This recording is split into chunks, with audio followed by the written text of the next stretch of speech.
Bem, então vamos começar aqui fazendo uma breve oração e aí a gente já passa para o ensinamento aqui para a partilha de hoje, tá bem? Em nome do Pai, do Filho e do Espírito Santo.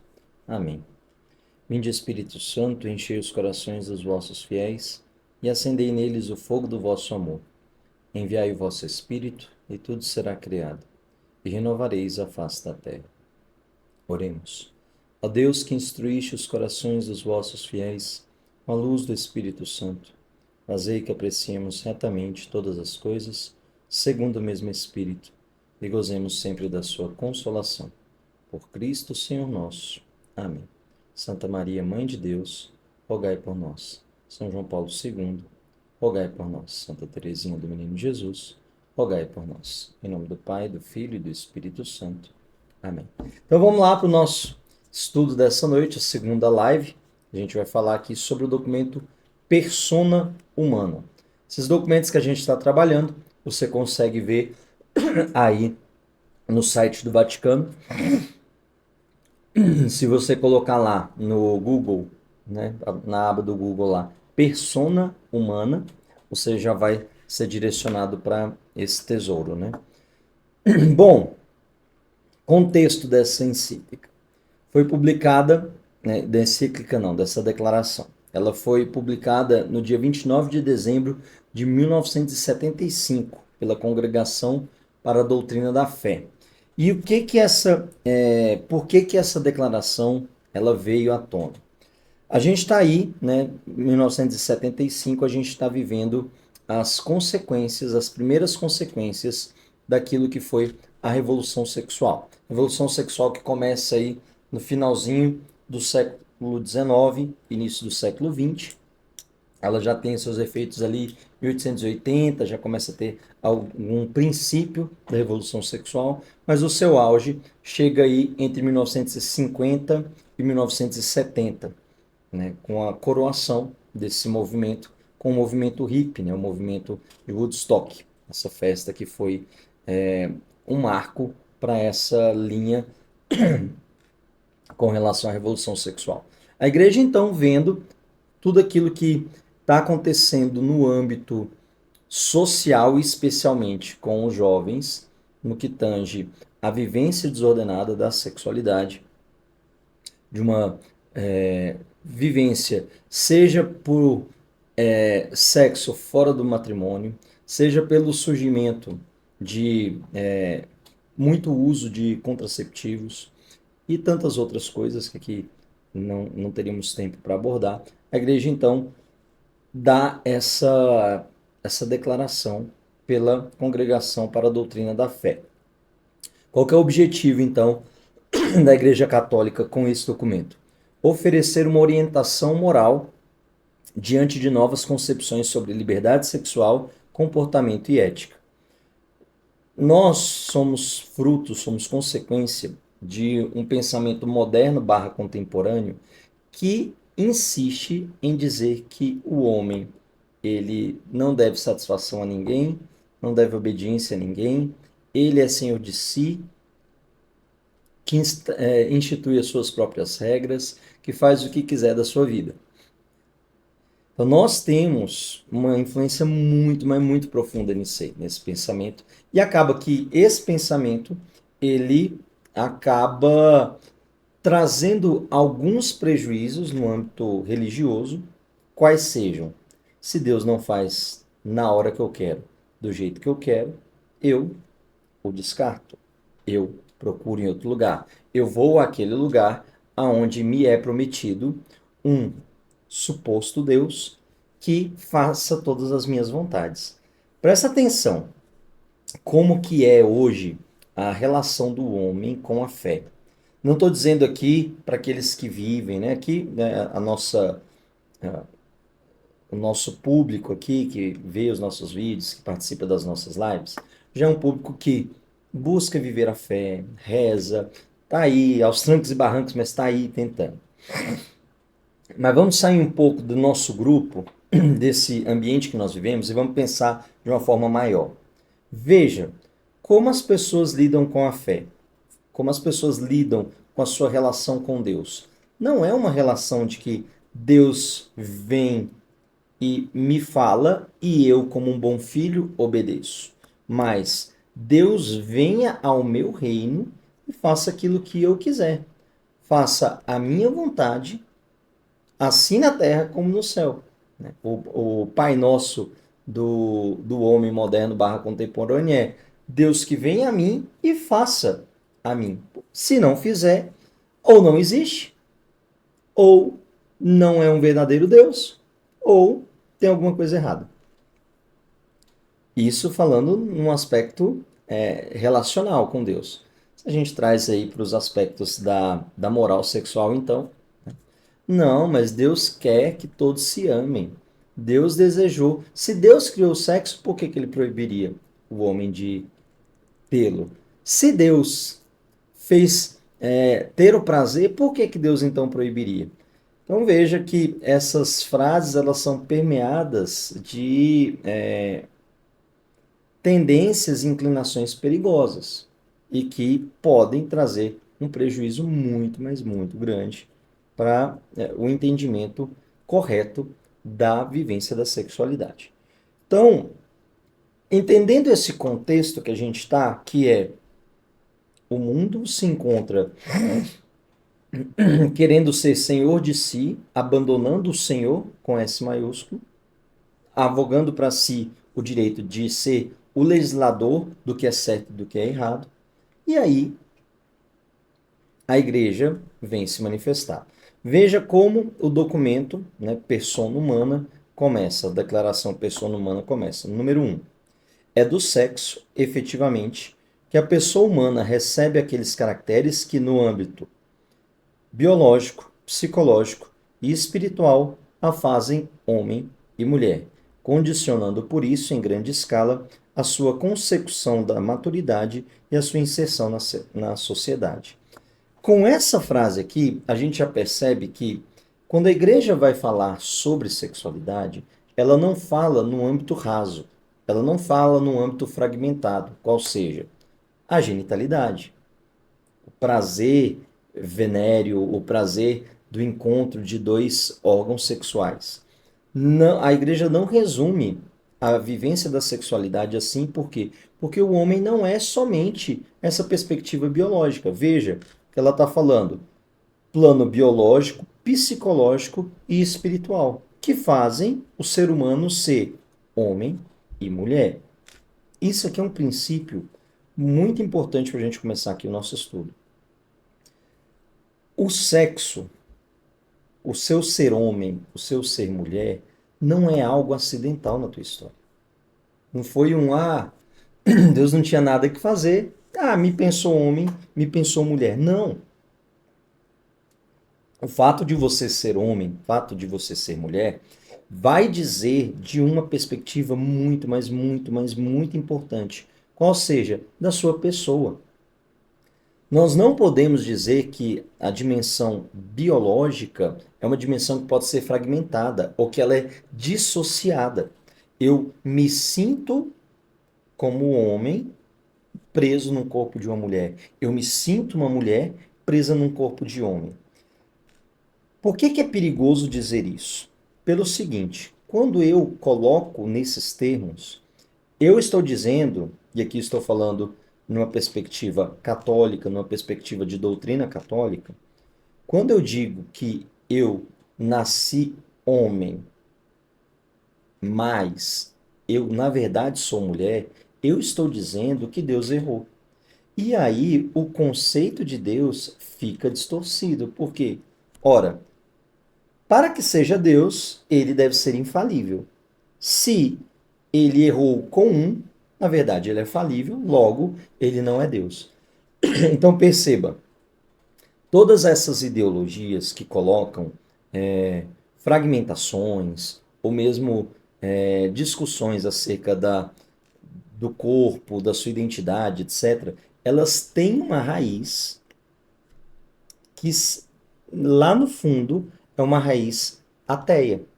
É uma raiz que tira de cena a figura de Deus, que diz, olha, Deus não existe. Tudo bem? Então, começando aqui nesse princípio, que eu separei para a gente conversar aqui? Porque o documento é bem extenso, ele toca vários assuntos. Eu quero ficar aqui com você nessa noite, nesse momento, nessa live que a gente está aqui conversando. Eu quero falar sobre os princípios fundamentais que esse documento traz, para que aí a gente possa discutir e entender a razão que a igreja fala sobre alguns temas. Porque tem pessoas que olham e falam assim, tá, mas por que que a igreja diz sobre isso? Por que que a igreja é contra tal coisa? E olha, quando a igreja se manifesta sobre algum ponto, ela está dizendo que ela se debruçou a isso e, pela natureza deste algo, ou por N fatores que foram rezados, discernidos e analisados, ela vai dizer, olha, esse é um caminho seguro, não, esse não é um caminho seguro. Beleza? Então, do primeiro princípio e o princípio que a gente vai gastar um pouquinho mais de tempo nessa nossa conversa, é o princípio da dignidade da pessoa humana. Esse princípio, se você é da área do direito, se você é da área da sociologia, da antropologia, da serviço social, da área de humanas em geral, você vai ver que esse é um princípio que é falado dioturnamente e repetido quase como um mantra. Só que esta dignidade da pessoa humana, ela é vista só em um aspecto, ou social ou existencial. Mas não se toca os dois aspectos fundamentais da dignidade da pessoa humana, que é o fundamento ontológico e o fundamento moral. Nós vamos falar sobre as quatro dimensões aí da dignidade da pessoa humana, né? Ontológico, moral, social e existencial. A ideia daí da OMS e órgãos internacionais abordam sempre a dignidade da pessoa humana no aspecto social, no aspecto existencial. Mas esquece de falar do aspecto ontológico, do aspecto moral. Por que esquece? Porque muitas vezes o pensamento não leva em consideração a dimensão transcendente do homem, a dimensão primeira do homem, a vocação primeira do homem, que é conhecer, amar e servir a Deus. Então, quando a gente pega um documento da igreja, a igreja é perita em humanidade. Guarda essa frase, vai ajudar muito. A igreja, ela é perita em humanidade. Ela foi instituída por nosso Senhor Jesus Cristo, a Igreja Católica, para guiar os seus filhos em direção ao seu fim último, qual seja conhecer, amar e servir a Deus. Por isso a igreja, ela se debruça em tudo aquilo que é humano e ela fala com autoridade, por quê? Porque ela é mãe e porque ela cuida. Então veja, o princípio da dignidade da pessoa humana, para aqueles que quiserem aprofundar, você vai encontrar lá no Catecismo da Igreja Católica, a partir do 1699 seguintes, e num documento chamado Gaudium et Spes, e especialmente no número 24, no parágrafo 3º, que vai dizer assim: o homem, única criatura querida por Deus por si mesma, só se realiza num sincero dom de si. Vou repetir. O homem, única criatura querida por Deus por si mesma, só se realiza num sincero dom de si. O que está então associado à dignidade da pessoa humana e por que a gente só pode falar da dignidade da pessoa humana? A gente não fala da dignidade do animal, a gente não fala da dignidade das árvores, a gente não fala da dignidade do reino mineral. Porque a dignidade está associada a uma característica chamada imagem e semelhança de Deus. O homem foi querido por Deus e foi criado por Deus à sua imagem e à sua semelhança. O que que isso quer dizer? Que o homem, e somente o homem, foi olhado por Deus e ele carrega em si algo que revela o que Deus é. Nosso corpo, então, a nossa existência, uma pessoa humana, ela revela um pouco daquilo que Deus é. Aqui, partindo desse pressuposto, a gente vai entender por que a Igreja Católica, em toda a sua existência, ela é a defensora da vida, desde a concepção até a morte natural. Por que que ela é essa defensora?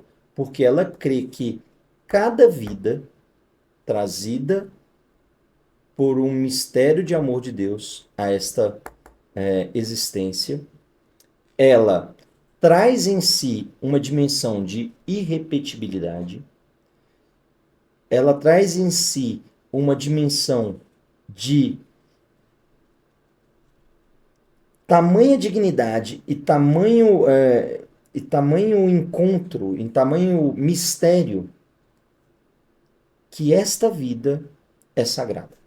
Essa vida é algo que deve ser profundamente, é, entenda a frase, reverenciado no sentido de olhar com reverência, olhar com sacralidade.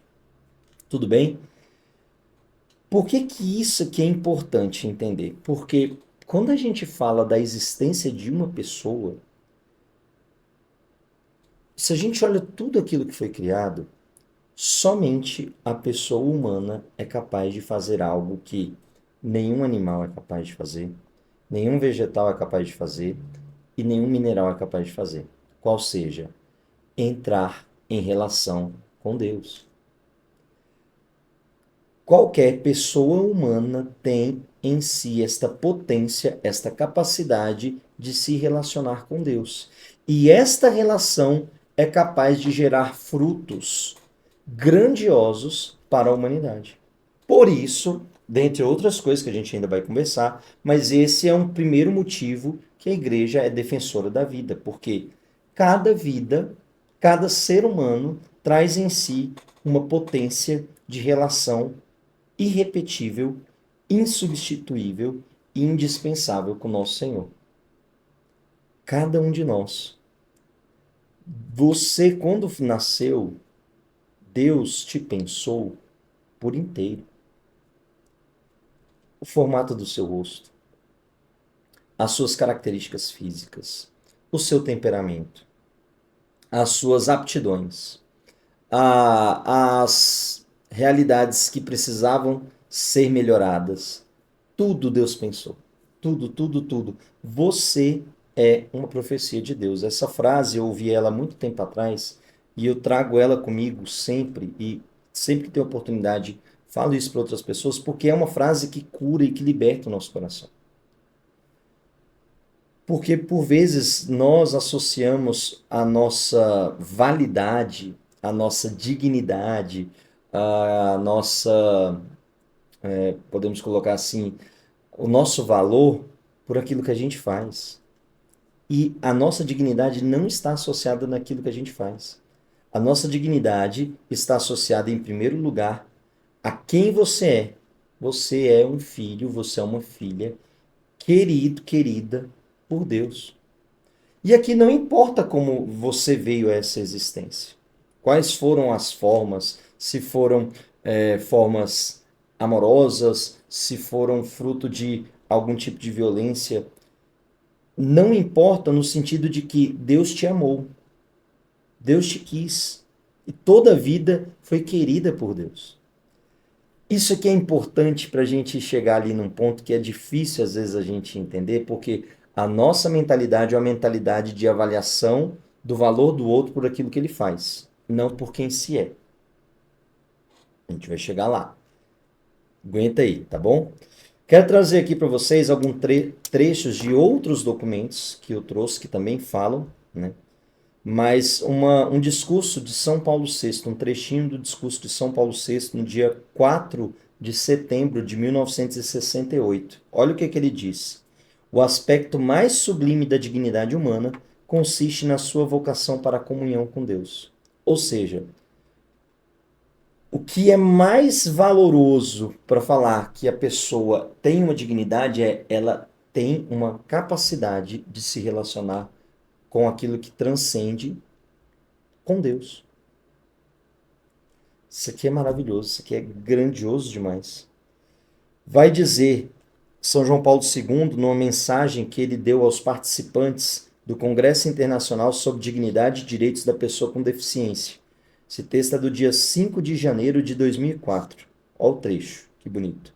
O ser humano, independentemente das condições em que se desenrola a sua vida e das capacidades que pode expressar, possui uma dignidade única e um valor singular, desde o princípio da sua existência até o momento da morte natural.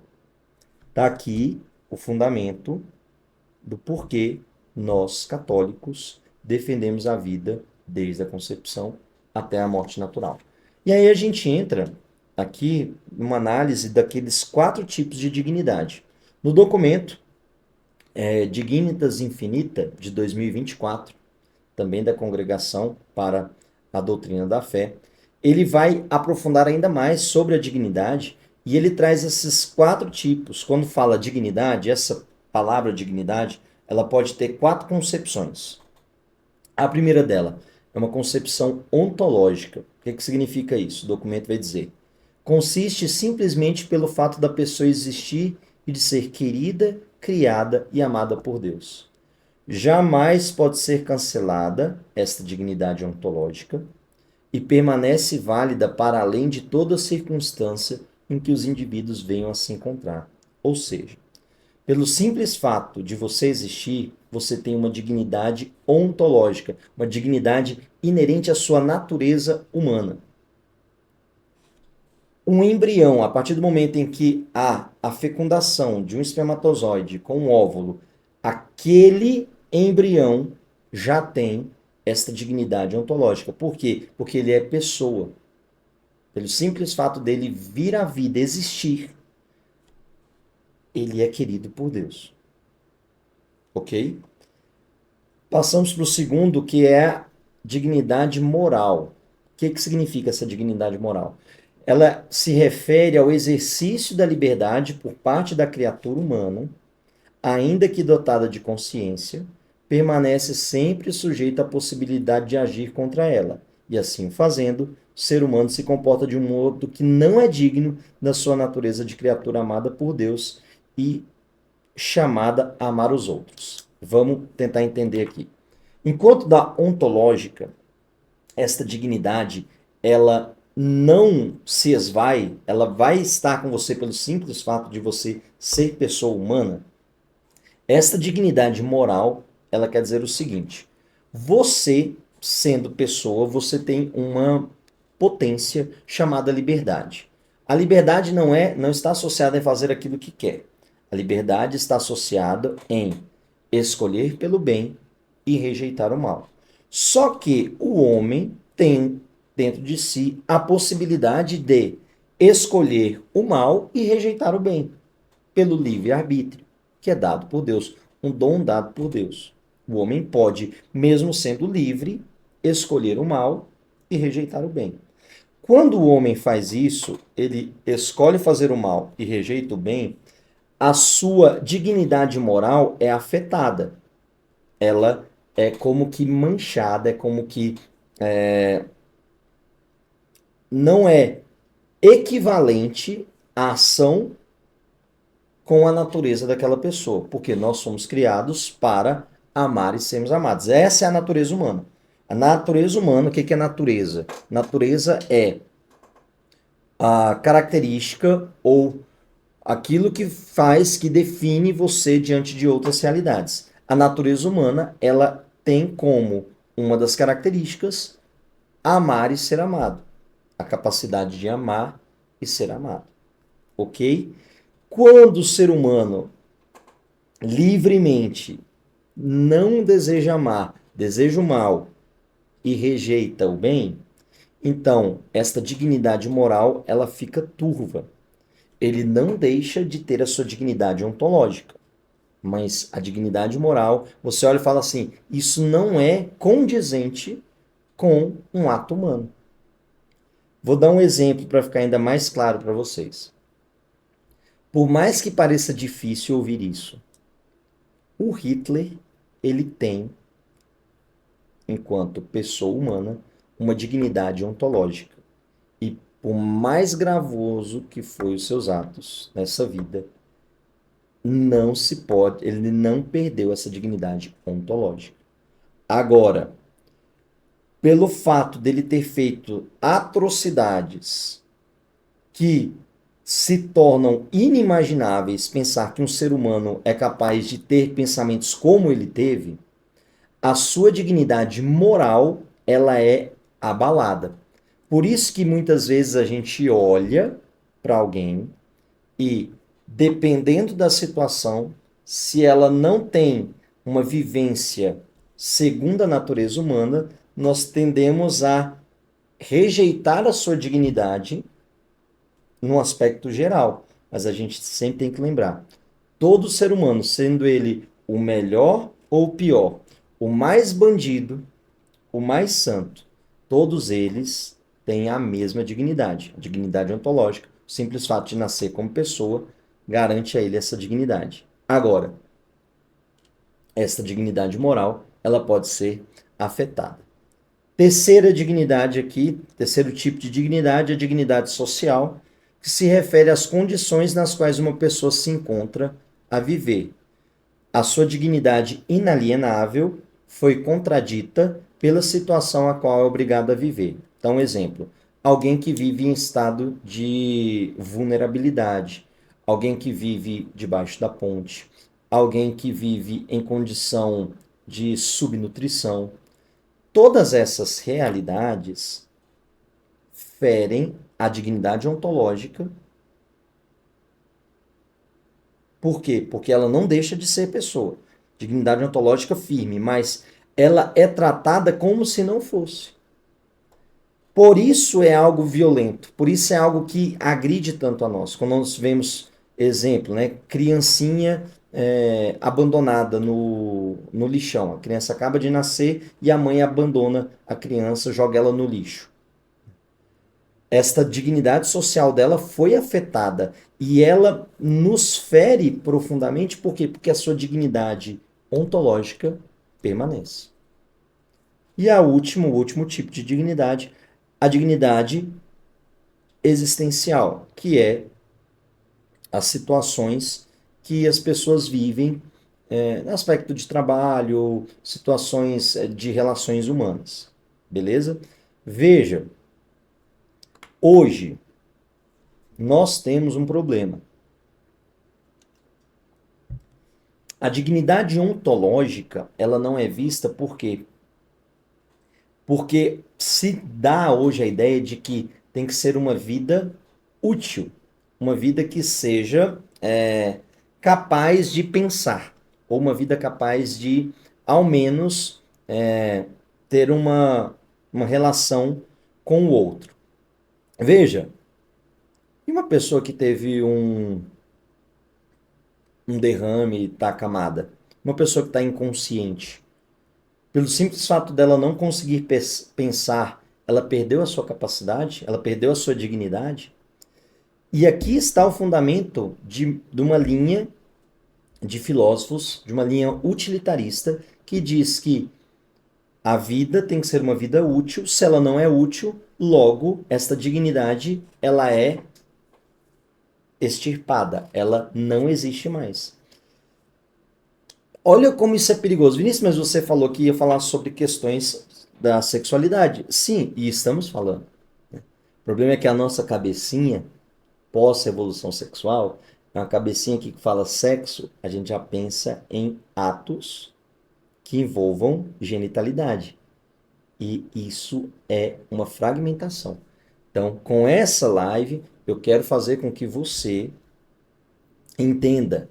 Você não pode ver, quando falar sexualidade, saia da tentação de ver sexualidade somente como atos onde se encontram pessoas, seus genitais ali se encontram e a pessoa busca um prazer. Não, isso aqui é uma partezinha de um todo muito maior. E este todo muito maior precisa ser visto a dignidade. Se a gente não tem ideia dessa perspectiva aqui da dignidade da pessoa humana, quantas pessoas hoje têm o que se chama de sexo casual? Então vai lá, tem uma relação, beleza. Acabou a relação, eu vou embora, cada um para sua casa, e aí são duas pessoas se usando mutuamente, se coisificando, porque se encontram pelo prazer. E isso machuca e uma hora alguém sai ferido. Mesmo que de comum acordo, às vezes, não, a gente tá, é de comum acordo, a gente vai viver isso e tal. Uma hora alguém se machuca. Por quê? Porque esta dignidade ontológica, né, esta imagem e semelhança de Deus, esse chamado a amar e ser amado, está tão escrito dentro de nós que quando alguém nos vê não como um ser a ser amado e capaz do amor, mas um ser a ser utilizado, nós nos sentimos feridos. Nós nos sentimos indignos. Mulheres, né? Vocês podem aí dizer, quando um homem olha com um olhar luxurioso para vocês, ao invés de olhar para vocês enquanto pessoa, olham para vocês como um pedaço de carne, um objeto a saciar os seus desejos mais luxuriosos. Não dá uma coisa de autodefesa, até mesmo de, nossa, eu estou me sentindo mal. Por quê? Porque esta visão está sendo frontalmente está ferindo frontalmente a sua dignidade enquanto pessoa. Por que que muitas vezes pessoas que têm ali, perdem ali a sua virgindade fora do seio matrimonial, né, relações pré-matrimoniais, tudo, elas se sentem, elas costumam dizer, né, ai, eu me sinto suja. Não é porque ai, a igreja é opressora, não, não é por isso. É porque dentro dela há um alarme que toca quando ela não é vista como pessoa, quando ela não é vista como sujeito de uma relação de amar e ser amado, mas ela se percebe um objeto usado. Dá esse senso de, nossa, não tá legal. Quando a gente, vou trazer para um outro exemplo, quando a gente peca, a gente não se sente mal. Por quê? Porque o pecado faz com que a nossa dignidade seja ferida no âmbito moral, porque nós agimos de, não de acordo com a nossa natureza. Nós agimos em uma perspectiva que não era condizente àquilo que é a nossa missão, conhecer, amar e servir a Deus. Quando a gente entende isso, abre o mundo para nós de, então, pera, lá no fundo, o que eu busco é amar e ser amado? É. O que eu busco então é que seja reconhecida a minha dignidade? É. O que eu busco é que as pessoas reconheçam a minha imagem e semelhança de Deus? Isso. É isso. É isso que a dignidade, o princípio da dignidade fala. Veja, o documento da Declaração Dignitas Infinita, no número 22. Vou pedir licença a vocês para ler, é um pouquinho extenso, tá? Toda pessoa é chamada a manifestar em nível existencial e moral o caráter ontológico da sua dignidade, na medida em que, com a própria liberdade, se orienta para o verdadeiro bem, em resposta ao amor de Deus. Desse modo, enquanto é criado à imagem de Deus, de uma parte, a pessoa humana jamais perde a sua dignidade e não deixa de ser chamada a acolher livremente o bem. De outra parte, enquanto a pessoa humana responde ao bem, a sua dignidade pode livremente, dinamicamente e progressivamente manifestar-se, crescer e amadurecer. Isso significa que o ser humano deve buscar viver à altura da própria dignidade. Olha que coisa fantástica. Quando a igreja nos convida a ter determinadas ações, não é porque a igreja é opressora, não é porque a igreja está olhando e dizendo, olha, eu quero o seu mal, eu quero te escravizar, eu quero todo mundo sisudo e tudo. Não, a igreja está analisando e falando assim, olha, você foi criado para amar e ser amado, em primeiro e em último né, enfim, último, amar e ser amado por Deus. Num segundo momento, amar e ser amado pela perspectiva das pessoas, das relações que você comporta. Então, você é chamado a uma vocação maior. Você não pode aceitar qualquer coisa. E você não pode viver de qualquer jeito. Você não pode aceitar qualquer coisa e você não pode viver de qualquer jeito. O documento insiste que qualquer uso da sexualidade deve respeitar a dignidade da pessoa e não reduzi-la a objeto de prazer. Aqui, quero ler o documento Persona Humana número 5. Ele declara, efetivamente, quanto a esse ponto, que a bondade moral dos atos próprios da vida conjugal, ordenados em conformidade com a verdadeira dignidade humana, não depende apenas da sinceridade da intenção e da apreciação dos motivos, mas deve determinar-se também por critérios objetivos, assumidos da natureza da pessoa e dos seus atos. Critérios que respeitem, num contexto de autêntico amor, o sentido da mútua doação e da procriação humana.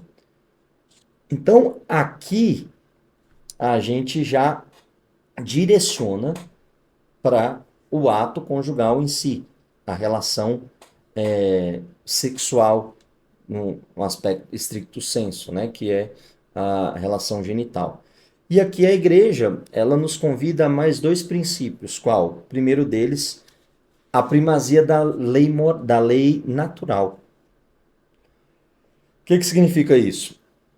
O homem, ele é capaz de conhecer a verdade, conhecer o bem, mas o homem não é capaz de determinar a verdade e de determinar o bem. Me explico.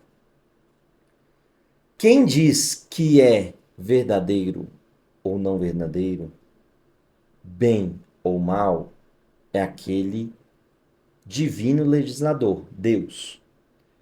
Ao homem cabe, com o uso reto da sua razão e com a sua vontade ordenada, ver algo, reconhecê-lo como verdadeiro, reconhecê-lo como bom e falar, eu quero, e se debruçar a isso.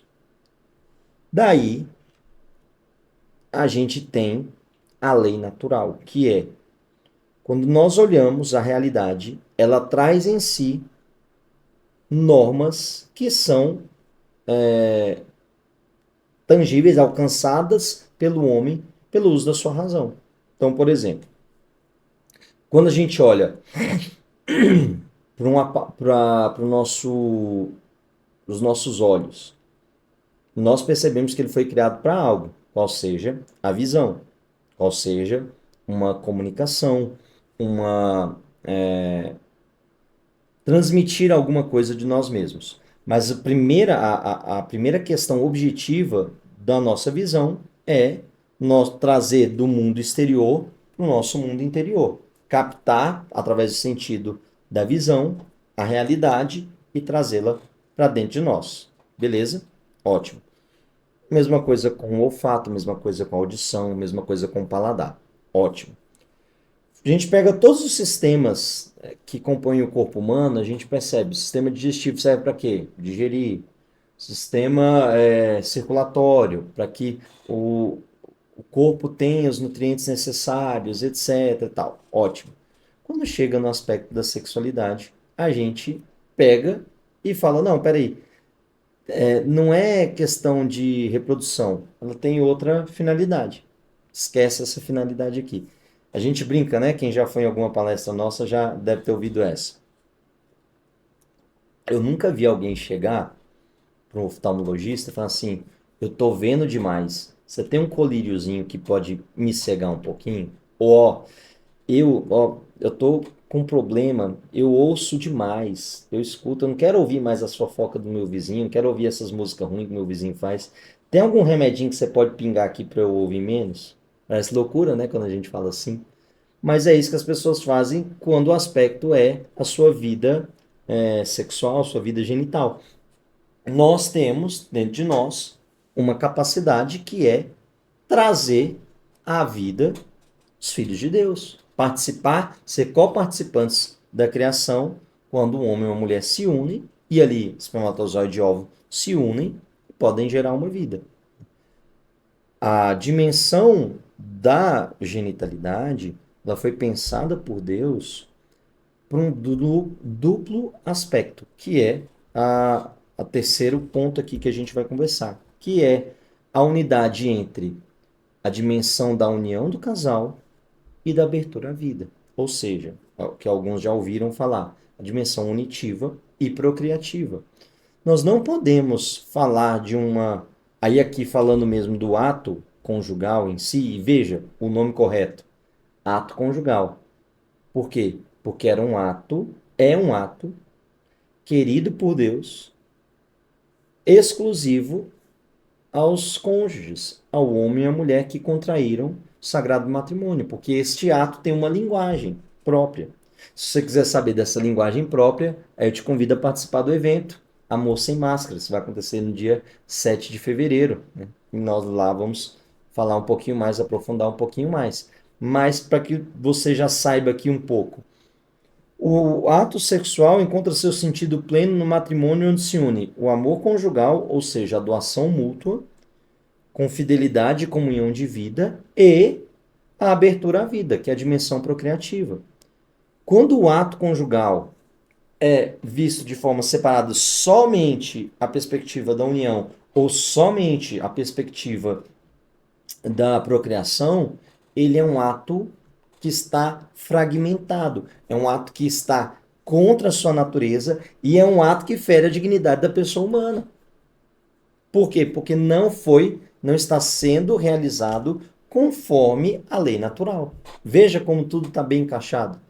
Veja como a sabedoria com S maiúsculo traz todas essas coisas ligadas e dá a nós a capacidade de alcançar, de tocar esta verdade. Separar então essas duas dimensões, por exemplo, buscar apenas o prazer sem abertura à vida, é considerado contrário ao plano divino.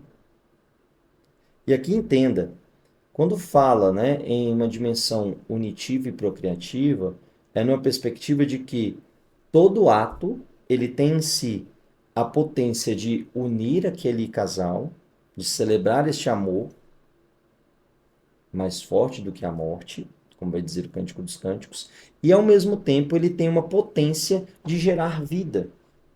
Vai gerar vida toda vez? Não, por quê? Porque não é assim que foi pensado por Deus. Toda vida é um dom. Os casais que tentam ter filhos aí, os casais que já tiveram filhos, podem dizer isso. Todo filho é um dom, toda vida é um dom. Voltamos lá então de novo na dignidade da pessoa humana. Por quê? Cada vida é um mistério de amor dado por Deus. Que esta vida dotada de liberdade pode responder a esse chamado de Deus de uma forma positiva e fazer um bem à humanidade. O nome disso, santos, ou fazer o mal. E aí são aqueles que, ao longo da história da humanidade, mesmo com essa dignidade, mesmo tendo essa dignidade ontológica, resolveram viver não conforme esta natureza de amor, mas conforme uma bestialidade de uma vida totalmente abjeta, uma vida totalmente repugnante. E aí, tantos casos que a gente pode ver ao longo da história. Tranquilo aqui? Então, esses são os princípios. E aí, com esses princípios, o documento vai falar sobre algumas normas acerca da conduta sexual.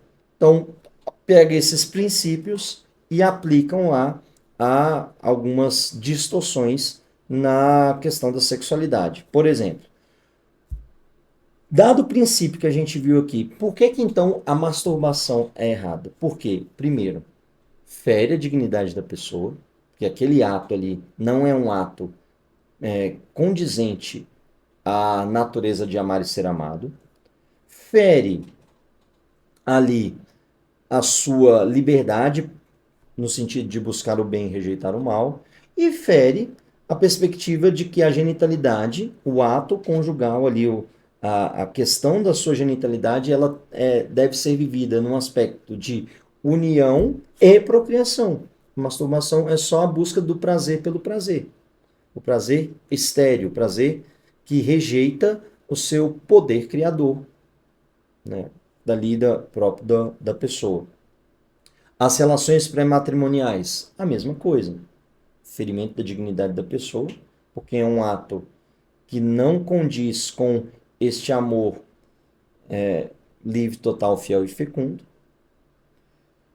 visto como incompatível com a dignidade do matrimônio, que exige compromisso definitivo. Uma pessoa que tem ali um ato conjugal fora do matrimônio, ela ainda não prometeu totalidade. Ela pode ter prometido com seus, olha, nunca vou te deixar e tudo, mas ela não fez um voto solene. O voto é preciso ser feito diante de uma autoridade, de uma testemunha qualificada, da autoridade da igreja. Não foi feito, então não tem a força para poder dizer, olha, eu vou ser para sempre. Vou ser fiel por toda a vida. Veja, casais que fazem esse compromisso já dentro da igreja, contando com a bênção de Deus. Tem casal aí que ainda patina nisso. Por quê? Porque é livre. Mesmo tendo a graça de Deus, Deus não. Você não vive o sacramento do matrimônio, Deus te coloca um cabresto e fala assim: agora você não vai fazer nada. Não. Deus te diz: olha, a graça está aqui agora. Eu dependo da sua liberdade. Você quer aderir à graça e fazer com que o seu casamento seja levado àquilo que eu sonhei? Sim, eu quero, Senhor. Vai em frente. Não, não quero. Deus não vai te impor. Mas escolhas têm consequências. E isso é uma coisa que nós, modernos barra contemporâneos, e aqui eu falo de uma forma geral, tá? Me perdoa a generalização, mas o pensamento moderno contemporâneo não consegue lidar com essa frase. Escolhas têm consequências. As pessoas só querem as escolhas, mas elas não querem as consequências das suas escolhas. As pessoas querem ter a liberdade de escolher o que quiser, mas não querem a consequência de uma vida assim. Interessante, né? Eu quero ser livre, eu quero viver do jeito que eu quiser. Tá. Mas você quer abraçar a consequência disso? Não, não quero. Então, espera lá, 2 passos para trás. Vamos voltar aqui. Tá bem? Não vou me ater muito aqui às condutas que o documento fala, porque lá está bem explicado e você pode, caso queira, aprofundar. A ideia aqui com essas lives é trazer alguns pontos, pincelar alguns pontos para a gente conversar e para tornar conhecido, às vezes, um documento que, infelizmente, passa em branco, as pessoas não sabem, né? É uma dor imaginar que esse documento é pouco conhecido, porque ele é um documento belíssimo, além dos outros aqui que eu já citei, né? Um outro aspecto aqui que eu quero destacar: o grito que a igreja faz aos fiéis para a formação da consciência. E aqui, queridos, se você é cristão, se você ama o nosso Senhor Jesus Cristo, se você deseja, ao fim da sua vida, encontrar com Ele, você precisa formar a sua consciência. Você precisa se dedicar a conhecer as coisas que Deus fala, conhecer a lei de Deus, conhecer a palavra de Deus, conhecer aquilo que Deus fala do homem, aquilo que Deus fala dele mesmo. A consciência não é mero sentimento subjetivo, mas deve ser formada à luz da razão e da fé. Nós precisamos estudar, sentar a cada coisa. Isso que a gente está fazendo aqui agora. Pegar, ler um documento, conhecer. Quantas pessoas, né? Coloca aí para mim, por favor, quem já sabia desse documento. Quem já ouviu falar aí desse documento. Só para eu ter aqui um norte, né? Uma pesquisa. Apesar de poucos, mas dá para a gente ter aqui uma visão. E aí a igreja, ela se coloca como guia, oferecendo princípios universais que ajudam a gente a discernir. A igreja não vai vir com um conjunto de regras de pode ou não pode. A igreja, ela sempre vai dar os princípios, Se você pegar um documento da igreja, ela vai ajudar o fiel a formar a sua consciência, dando princípios, mostrando a verdade, e aí sim, com conceitos adequados, princípios adequados, você, pelo uso da sua liberdade, é capaz de fazer uma escolha. Mas a igreja não vai, impor as coisas a você. Ela vai defender a verdade. Isso é fato. Se tiver algo que você está fazendo e for contrário à verdade, ela vai dizer: olha, isso aqui não é condizente. Mas a escolha é sempre um ato do homem. Por isso que a igreja é uma das primeiras vozes que grita quando percebe um princípio de ditadura.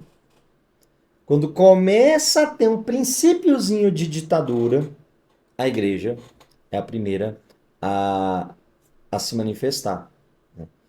Por quê? Porque a igreja, ela é a que defende a liberdade da pessoa humana. Eu gosto muito de um texto que São João Paulo II coloca no livro Amor e Responsabilidade, que ele fala o seguinte: o homem é livre a tal ponto que nem mesmo o próprio Deus é capaz de fazer com que o homem faça algo.